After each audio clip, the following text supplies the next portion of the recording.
Hey, this is Kerry. Welcome to my channel. Thanks for checking me out. I hope you'll like and subscribe.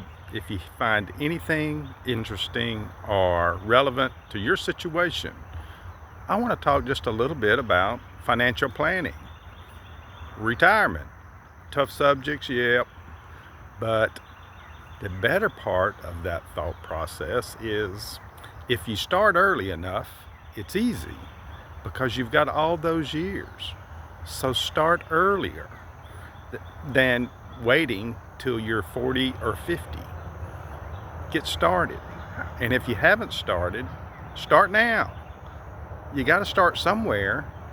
You don't want to have those sleepless nights when you're in your 50s and 60s of going, will I have enough to ever retire? Well, if you don't start saving, whatever amount it is, my earliest thing that I did that took action was my company offered to take a small percentage of my paycheck and put it in a 401k. And I thought, we don't have any money to save. We use it all, we spend it all. Well, what I found out was when my wife and I talked, we found out that we both knew that we could probably get away with the smallest percentage. The smallest. I don't remember if it was 1, 2, or 3, but it was a tiny amount. But we didn't know if we could do it. Well, a year went by, and it was not a great big deal. And we were real thankful and happy that we had saved that money, because it didn't amount to a lot, but we knew the next year we would have that option of going, do we want to up it a little bit? So each year we would up it by just a percentage point until we got it to the max. And that took, I don't remember if it was 4, 5, or 6 years. But each year we would increase it just a little bit. And that made a difference because it started adding up a little bit. Well, somewhere around the 15-year point of my career with this company, that changed, and a competitor enticed me over to their place. And I did it, and I'm glad I did. The regret was because I was uncertain about their retirement plan. I waited, I don't know if it was 2, 3 years, maybe 4, but I put it off because I was just unsure if I was going to hang around there for sure. Well, after those 3 or 4 years, which I can't get back, I started again. I rolled the money from the old place to the new place and started with them, same way, smallest percentage.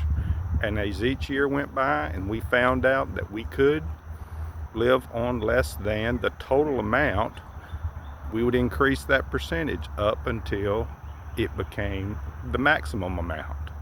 And then years later, that maximum amount was raised, and we kept raising what they took for the 401k.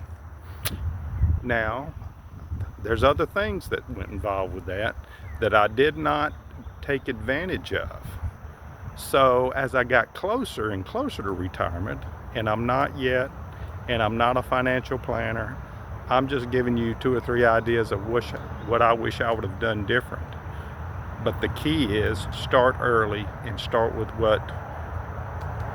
experiment with what percentage you can get away with and still live, have a good life, and save some money. Because if you don't start, you won't ever get there. The other thing I would recommend, especially if you've been working more than just a handful of years, go ahead and set up your Social Security account just so you'll have a clue what they say at retirement you might have. Just so you'll know, instead of guessing or saying like I did, I have no idea, and that is years down the road, so I can just wait until then.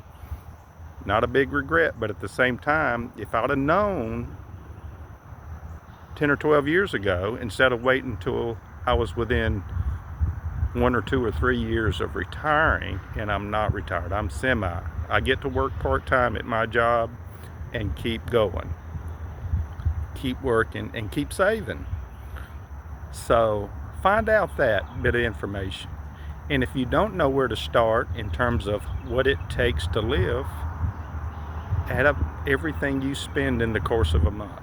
You know how that works. You pay those bills every month, whether it's videos you watch or games you play or your phone or your Wi-Fi or all those things that are rent and car notes and insurances, and write them down. Put them on a tablet, and that's where mine is. It's not in a computer, it's on a notebook, and I just put them down as I think of them or as I see them come out of the bank or know they're about to. That'll help you get your thought process in terms of how long or how much that I spend in the course of a month. I'm pretty sure you don't know. There's a good chance you don't know. One of the things we're still dealing with is trying to figure out how much money we spend on food, because we don't write down every time I basically walk across the street to get a carton of eggs or anything else I need. So those $2, $3, $4, $6 often don't get recorded. So I have a good range of knowing about what we spend, but if you'll start working on that, you'll at least have an idea, because that's one of those things that kind of fluctuate, kind of based on how much you eat out, right? We used to eat out a lot, and it would eat up our savings because we got a raise and we spend it on eating out more. That's where you know you can cut back. You don't have to live that way. You can, but your savings will be different. I hope this helps. It helped me a lot. It took me a long time to get started. I'm so glad I did. I wish I'd have started 10 years earlier. And I'm talking about just figuring out how much we spend. What does the banking look like? What comes out? When it comes out? All those things. You can start that now too, just so you'll know. Thanks for watching. I hope you'll subscribe. Put a comment in there if you would. Tell me what you think, or how are you doing it? Thanks. Have a great day.